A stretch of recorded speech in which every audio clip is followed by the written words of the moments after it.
Hello everyone, সকলে কেমন আছো? আজকে তোমাদের সাথে অনেক দিন পর একটা ছোট্ট মিনি ব্লগ শেয়ার করব। যদিও এর কিছু কিছু ক্লিপস তোমাদেরকে আগেই দেওয়া হয়ে গেছে কিছু ইনফরমেশন দেওয়ার জন্য।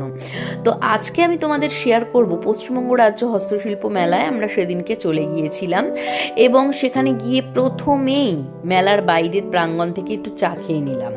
তারপরে এখানে দেখি ঢোকার মুখে কি সুন্দর কাঠের কত রকমের জিনিস পাওয়া যাচ্ছে, গাছকৌটো থেকে তোমার ঘরের বিভিন্ন রান্নাঘরের জিনিসও পাওয়া যাচ্ছে।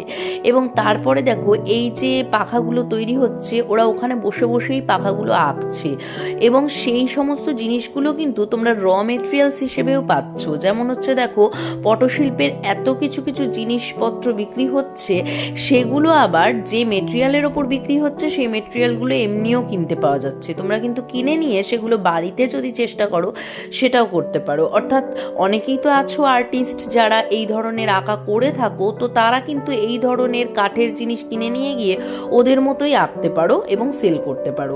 তারপরে দেখো এখানে বাঁশের কত রকম জিনিস বিক্রি হয়েছে। আমি তো অনেক রকম জিনিস কিনেছি, কিছু কিছু ক্লিপস হয়তো শর্ট ভিডিওতে তোমরা দেখতে পাবে না, কিন্তু সেগুলো কিন্তু বড় ভিডিওতে দিয়ে রেখেছি, সেটা এই চ্যানেল থেকে দেখে নিও, আমার চ্যানেল থেকে দেখে নিও।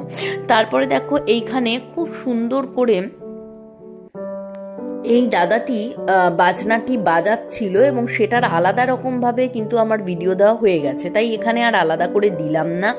অনেক রকম জিনিস বিক্রি হয়েছে, মেনলি তো পটশিল্পের জিনিসপত্রই বিক্রি হয়েছে, তার সাথে বাঁশের তৈরি জিনিসপত্র, গয়নাগাটি এগুলো তো ছিলই। আর এই দাদাটি নিয়ে বসেছিল পারফিউম, তারপরে বিভিন্ন সেন্টেড ক্যান্ডেলস এবং ওয়ার্ড্রবে রাখার বিভিন্ন জিনিস, যেগুলো থেকে আমি তো 3-4টে জিনিস কিনেইছি।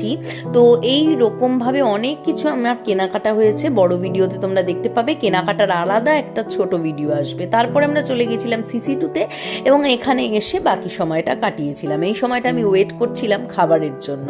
তো যাই হোক, এইভাবে আমার এই দিনটা কেটে গিয়েছিল। নতুন ভিডিও নিয়ে আবার আসছি।